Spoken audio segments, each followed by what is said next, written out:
बिस्मिल्लाहिर्रहमानिर्रहीम, अस्सलाम वालेकुम। मैं गौहर भट्ट सियासत के प्लेटफॉर्म से आपकी खिदमत में हाजिर हूँ और दो ख़बरें हैं मेरे पास। एक मोहम्मद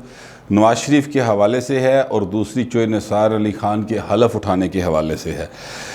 नवाज शरीफ की खबर पहले डिस्कस कर लेते हैं। ज़ाहिर है कि वो बड़े लीडर हैं, इसमें कोई शुबे की बात नहीं है। नवाज शरीफ साहब ने एक यूँ समझ लें कि अपनी जो पार्टी है पाकिस्तान के अंदर, उनको थोड़ा सा एक झटका दिया है और उन्होंने एक्चुअली उन्हें बताया है कि पाकिस्तान में जो पार्टी मौजूद है कि जनाब मैं ये जिंदाबाद हूँ, ठीक है, तो आप अपनी मर्जियाँ ना करें, मन मौजियाँ ना मारें, जो मैं कह रहा हूँ वो करें। और उसका सबूत क्या है और ये उन्हें झटका क्यों देना पड़ा है वो मैं आपको बता देता हूँ। जवेद हाशमी साहब हैं, बड़े मरूफ आदमी हैं, बड़े मरूफ रहनुमा हैं मुस्लिम लीग नवाज़ के और बड़े ही एक दबंग किस्म के आदमी हैं। उन्होंने एक अपना बयान जारी किया था जिसमें उन्होंने पाकिस्तान के आर्मी चीफ कमर जावेद बाजवा साहब और पाक फ़ौज के मुख्तलिफ जो कोर कमांडर्स हैं उनके हवाले से बड़ा सख्त लहजा और बड़े सख्त अल्फाज इस्तेमाल किए थे,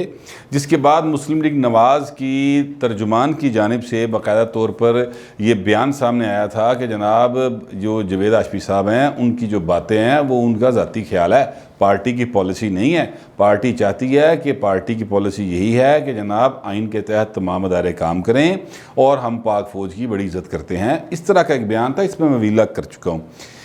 इसके बाद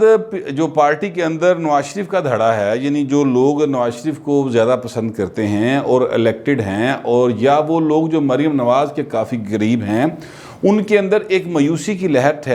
जो है ना वो छा गई। और वो एक जो वहाँ से फीडबैक किया नवाज शरीफ को वो ये था कि जनाब ये तो सीधा सीधा ऐसा है कि जैसे पीपल्स पार्टी के बारे में हम लोग कहते हैं कि उन्होंने डील कर लिया है। तो शहबाज शरीफ साहब बाहर आए हैं और उसके बाद पार्टी का बयानिया यू टर्न ले गया है, ये बड़ी एक अजीब सी बात है। तो इस पर तो कुछ होना चाहिए, जिस पर नवाज शरीफ साहब जो हैं उन्होंने फिर एक थोड़ा सा क्या उसको कहते हैं कि मुतलका लोगों को फ़ोन शून किए और उनसे कहा कि भाई बंदे दे पुत्र बनो, ठीक है, और जो पार्टी की पॉलिसी है वो यही है जो मैं आपको बता रहा हूँ और वो वही रहेगी। फिर इस हवाले से उन्होंने एक जो है ईद की नमाज के बाद साफ़ियों से गुफ्तगू की, तो उसमें बयानिया उन्होंने अपना वही दोहराया, अगरचे उसमें उन्होंने किसी का नाम नहीं लिया, इस्टेब्लिशमेंट के किसी भी अहम अहदेदार का नाम नहीं लिया, लेकिन उन्होंने बातें सारी तकरीबन वही की कि यार जिन्होंने ये सारा मसला डाला हुआ है, इस मसले का हल जो है वो आइन की पासदारी है और आवाम को बाहर निकलना होगा। वो मैं आपको पूरा उसका जो उन्होंने बात की थी वो मैं आपको इससे पहले एक दो रोज़ पहले बाकायदा तौर पर उसका क्लिप सुनवा चुका हूँ। ईद के रोज़ मैंने जो वीला किया था उसमें उनकी पूरी साउंड बाइट थी। अच्छा, अब उसके बाद क्या हुआ? उसके बाद ये हुआ कि जैसे ही नवाज शरीफ ने ये बात की तो मरीम नवाज़ साहबा ने एक ट्वीट को रीट्वीट किया और वो रीट्वीट ये किया कि जवेद हाशमी साहब ने अपनी और जवेद लतीफ़ जो कि आजकल कैद में हैं और एक खामखा का मुकदमा उन पर दर्ज कर लिया गया, बड़ा ही अजीबो गरीब सा मुकदमा है कि जनाब इन्होंने कहा कि अगर मरीम नवाज़ को कुछ हुआ तो फिर जो है ना वो हम पाकिस्तान खप्पे का नारा नहीं लगाएंगे। यानी ये अजम्पशन पे सारी गुफ्तगू है और इसके ऊपर उन्होंने बहरहाल, क्योंकि ज़ाहिर है कि यहाँ पर पाकिस्तान के अंदर जो हुकूमत मौजूद है उसके कई कारे ख़ास हैं, पता नहीं कितने कितने बैठे कारे ख़ास, तो किसी कारे ख़ास ने जाके दरख्वास्त दे दी और फिर उस कारे ख़ास की बड़ी सुनवाई हुई और मुकदमा दर्ज हो गया। मुकदमा किसी और थाने में दर्ज हुआ है और तफ्तीश उनके साथ सीआईए वाले कर रहे हैं। बहरहाल ये एक निटी गिटी है, इस पर फिर तफसीली बात करेंगे। वो तस्वीर जवेद हाशमी ने अपने साथ जवेद लतीफ़ की बाकायदा तौर पे ट्वीट की थी और उसमें उन्होंने कहा था कि जवेद लतीफ़ आपने कौम का सर फ़ख्र से बुलंद कर दिया।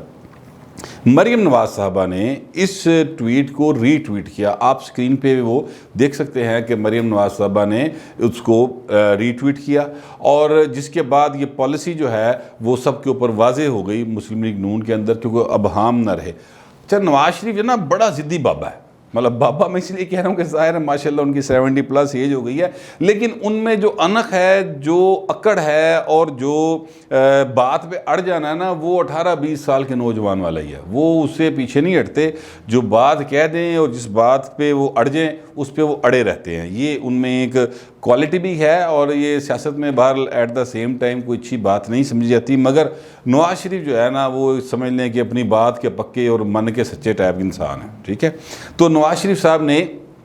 ये एक फिर क्लास ली यहाँ पर कुछ लोगों की और उनसे कहा कि जवेद लतीफ़ जो है ना वो उसके आपने घर भी जाना है ईद वाले दिन और वहाँ पर जाके उसकी वालदा से और बेटे से और भाइयों से मेरी बात भी करवानी है और अगली जो पेशी होगी वहाँ पर पता चले कि वो मुस्लिम लीग नवाज़ का रहनुमा है जो उसको गिरफ़्तार करके पेश किया जा रहा है, तो वहाँ पर लोग लेके पहुँचने भी हैं। बाबे ने टलियाँ खड़काइयाँ, मतलब ये है। और उसके बाद फिर हुआ ये कि ख्वाजा साद रफ़ीक साहब जो हैं वो ईद वाले रोज़ गए बाकायदा तौर पर और वहाँ पर जाकर उन्होंने बातचीत की और फिर नवाज शरीफ साहब की बात करवाई, तो उनको एक हौसला तसल्ली वगैरह जो है ना वो दी गई। अच्छा, आज क्या हुआ? आज ये हुआ कि ये शहबाज शरीफ साहब जो हैं वो भी अपने भाई के आगे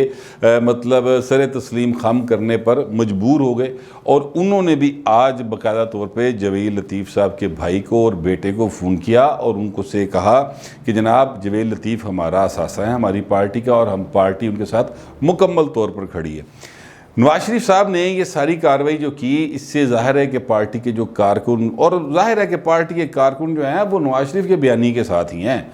मतलब सच्ची बात ये है, बेशक शहबाज शरीफ जो हैं वो पार्टी के सदर हैं लेकिन बयानिया नवाज शरीफ का चलता है और फैसला भी नवाज शरीफ का चलता है। शहबाज शरीफ साहब बहुत कोशिश कर रहे हैं और उनकी कोशिशें कामयाब भी हो सकती हैं और मैं ज़ाती तौर पे ये समझता हूँ कि शहबाज शरीफ की कोशिशों का साथ देना भी चाहिए, लेकिन मैं चूँकि कोई हैसियत नहीं रखता, ये पार्टी नवाज शरीफ की है, वो जंगल दा बादशाह है, शेर है, अंडे दवे बच्चे दवे, जो मर्ज़ी करे, तो वो अपनी मर्ज़ी के साथ पार्टी को चला रहे हैं। और नवाज शरीफ की बात जो है वो है भी असूली, आइनी तौर पर बिल्कुल दुरुस्त बात करते हैं वो। अच्छा, बहरहाल वो नवाज शरीफ साहब जो हैं उन्होंने जो बात की है वो उस पर शहबाज शरीफ साहब को भी सर तस्लीम खम करना पड़ गया।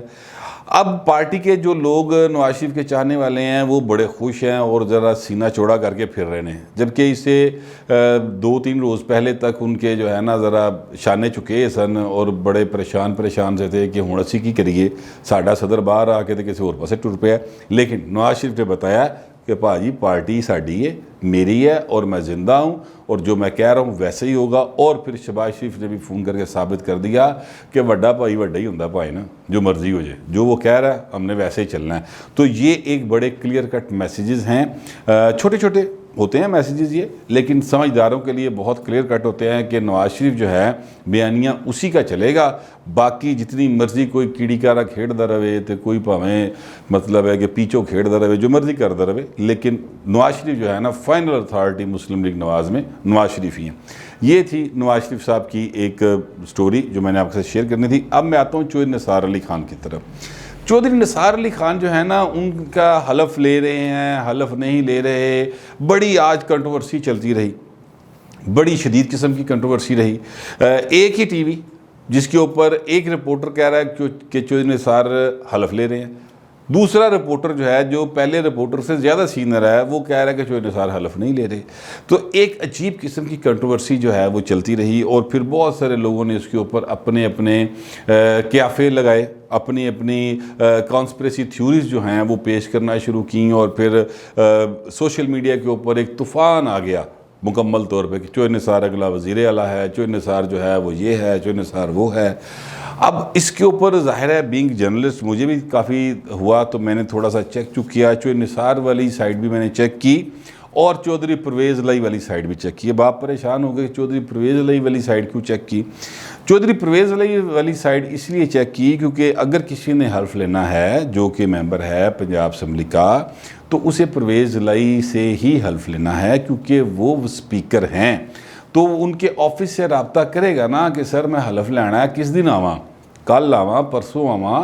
असम्बली के इजलास के दौरान आऊँ, या आप अपने चैम्बर में मुझसे हल्फ लेंगे, क्या करेंगे? तो इस हवाले से फिर मैंने तीनों साइडों को चेक किया। असम्बली ऑफिस को मैंने चेक किया तो वहाँ से पता चला कि चौधरी निसार अली खान जो हैं उनके स्टाफ ने रब्ता किया था और वो चौधरी परवेज़ लाई से बात करना चाहते थे। ईद के दिन चौधरी निसार अली खान के स्टाफ ने चौधरी परवेज़ लई के साथ के घर पे टेलीफोन किया और उनके स्टाफ के साथ भी रब्ता किया और उसमें उस बात का इजहार भी किया गया कि जनाब चौधरी निसार अली खान परवेज़ लई से बात करना चाहते हैं क्योंकि उन्होंने हल्फ उठाना है पंजाब असम्बली का। अच्छा, उस पर चौधरी परवेज़ लाई साहब जो हैं वो लाइन पर नहीं आए, वो लाहौर में नहीं थे, वो गुजरात में थे। ये लाहौर के दफ्तर फ़ोन करते रहे, फिर उनको बहरहाल चौधरी परवेज़ लाई साहब को पता चल गया कि चौधरी निसार का फ़ोन आया, लेकिन चौधरी परवेज़ लाई ने पलट के फ़ोन उन्हें नहीं किया।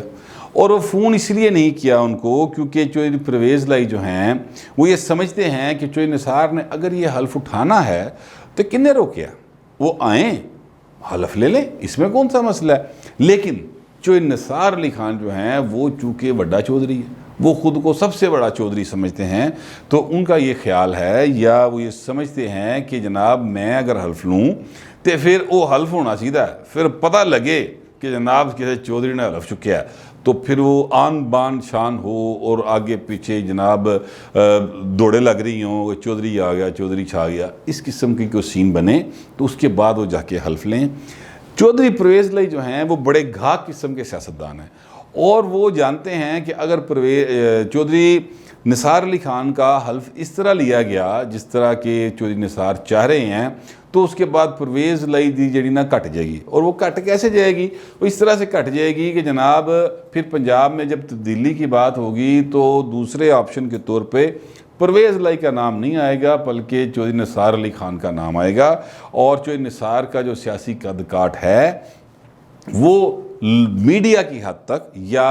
जो सियासी हल्के हैं उसकी हद तक उसको बहुत ज़्यादा रेट किया जाता है। अगरचे वो भाई जो है वो मतलब 2 सीटों से लड़ा था, 1 सीट हार गया और 1 सीट जीत गया, यानी कौमी असम्बली वाली जीत गए, हार गए और सूबाई असम्बली वाली जीत गए और पौने 3 साल से उन्होंने हल्फ नहीं उठाया। ठीक है, अब वो इस बात पे मैं आता हूँ कि हल्फ क्यों उठाना चाहते हैं। हल्फ वो इसलिए उठाना चाहते हैं कि हुकूमत ने एक आर्डिनेंस जारी किया जो 120 रोज़ के लिए है, जिसमें ये कहा गया है कि जो शख्स मुंतखब होगा उसे 90 रोज़ के अंदर अंदर अपना हल्फ उठाना है मुतलका असम्बली का जाके, बसूरत दीगर उनकी सीट को खाली तस्वर किया जाएगा और इलेक्शन कमीशन वहाँ पर दोबारा इलेक्शन करवा देगा। अब चूँकि चौधरी निसार अली खान ने पौने 3 साल से हल्फ नहीं लिया तो अब ज़ाहिर है ये परेशानी तो है ना कि यार एक मेरे को तुरफ दा पता रह गया सारा, वो हल्फ उठाने वाला वो सीट एक ही है पंजाब असम्बली की, उसी पर मैं रख के खेल रहा हूँ, अगर वो भी मुझसे निकल गई तो फिर मैं किधर जाऊंगा। लिहाजा वो उन्होंने ये एक सोचा कि जनाब मैं हल्फ उठा लेता हूँ, लेकिन हल्फ वो उठाना चाहते हैं पूरे तम तराक के साथ, पता लगे जिमें अकबर आज़म आ रहा, ठीक है, इस तरह का वो हल्फ उठाना चाहते हैं कि रोले पाइन 4 चफेरे और चौधरी आ गया, चौधरी आ गया, इस तरह का वो सीन चाह रहे हैं। अच्छा, अभी उन्होंने हल्फ उठाया नहीं है लेकिन सीन इस तरह का बन गया। बहरहाल मीडिया जो है वो आज सारा दिन ये चलाता रहा कि चौधरी आ गया जनाब, चौधरी हल्फ चुकन लगा, चौधरी हल्फ नहीं चुकन लगा। एक ही टीवी के ऊपर मुख्तलिफ़ किस्म की ख़बरें चलती रहीं, तबसरे शुरू हो गए और सोशल मीडिया पर रोले पै गए। अब चौधरी निसार अली खान जो है ना, उनका एक प्रॉब्लम यह है कि वो अपने पास मोबाइल नहीं रखते, उनके स्टाफ के पास होता है, तो स्टाफ जो है वो मैसेज नोट कर लेता है। फिर वो चौधरी साहब को जब चौधरी साहब का मूड हो, उनका मूड देख कर वो उनको बताते हैं कि सर फ़लाँ का फ़ोन आया था, फ़लाँ का फ़ोन आया था, फ़लाँ का फ़ोन आया था। तो चौधरी साहब का अगर मूड हो, उनमें से 25-30 जो कॉल्स आई होती हैं तो फिर वो किसी एक के बारे में कह देते हैं कि उनसे मेरी बात आप करवा दें। बसूरत दीगर वो किसी को लिफ्ट नहीं करवाते। बल्कि मुझे ये बात मुस्लिम लीग नवाज़ के एक अहम रहनुमा ने बताई। उन्होंने कहा कि चौधरी निसार अली खान वज़ीर दाखिला थे और जो हैं अपना नवाज शरीफ साहब वो वज़ीर आज़म पाकिस्तान थे, तो उनके यानी वज़ीर आज़म को चौधरी साहब से रब्ता करने में घंटा 1.5 का टाइम लग जाया करता था, क्योंकि चौधरी निसार अली खान का जब मूड होता था तो वो कॉल बैक किया करते थे, वरना वो नहीं किया करते थे। इस किस्म के चौधरी साहब के जो है ना वो ख़यालात हैं और इस किस्म के वो आदमी हैं। अब चौधरी निसार अली खान जो हैं वो किसी और के साथ राब्ते में हो ना हो, लेकिन वो शहबाज शरीफ के साथ राब्ते में रहते हैं, चाहे वो मुस्लिम लीग नवाज़ का हिस्सा हैं चाहे वो नहीं हैं। वो यहाँ पर उनकी वालदा का अफसोस करने भी तब आए थे जब मरियम लाहौर में नहीं थी और शहबाज शरीफ साहब लाहौर में मौजूद थे और वहाँ पर आके उन्होंने उनके साथ अफसोस किया था। फिर कहा भी ये जाता रहा और मैंने भी ये बात की, ज़राए ने उस वक़्त यही बात की थी कि जनाब शहबाज शरीफ को बाहर लाने में और जो मुबैना तौर पर एक डील है उसमें चौधरी निसार अली ख़ान का बहुत बड़ा हाथ है। अब चौधरी निसार अली ख़ान हलफ उठाएंगे, चौधरी निसार अली ख़ान हलफ नहीं उठाएंगे, ये आने वाला वक्त बता देगा। लेकिन हलफ उठाना इस वक्त चौधरी निसार अली ख़ान की लिटल बिट मजबूरी ज़रूर है अगर उन्होंने अपनी सीट को बरकरार रखना है। बस सूरत दीगर जो उनके पास है वो भी ख़त्म हो जाएगा। और बहरहाल अब देखते हैं कि उनका मजाज है कि अगर वो चाहें तो हल्फ उठा लें, चाहें तो ना उठाएं। लेकिन अगर उन्होंने हल्फ उठा लिया तो फिर तब्दीली के बारे में जो बातें की जा रही हैं कि पंजाब से काम शुरू होगा और वफाक तक जाएगा, उसमें फिर बहुत ज़्यादा तेज़ी आ जाएगी, शिद्दत आ जाएगी और तरह तरह की बातें जन्म लेंगी। लेकिन इसके साथ साथ जो PTI के मौजूदा वज़ीर आला उस्मान बुज़दार साहब हैं और स्पीकर पंजाब असम्बली हैं, उन्होंने दोवां दा दिल कोई नहीं कि चौधरी हल्फ चुके। अब चौधरी निसार अली ख़ान पे है कि वो हल्फ उठाते हैं या नहीं उठाते। और दूसरी साइड पे मियाँ नवाज शरीफ हैं जो जिस तरह से चाहेंगे उस तरह से मुस्लिम लीग नवाज चलेगी। बाकी जिन्नियाँ भी कोशिशें ने वो ख़बर की हद तक ठीक हैं, लेकिन अमली सूरत वो तभी इख्तियार करेंगी सारी बातें जब नवाज शरीफ उस पर अपनी वड्डी जी ना को निक्की जी हाँ में तब्दील करेंगे। फिल वक्त इतना ही, मिलते हैं अगले वीलाग।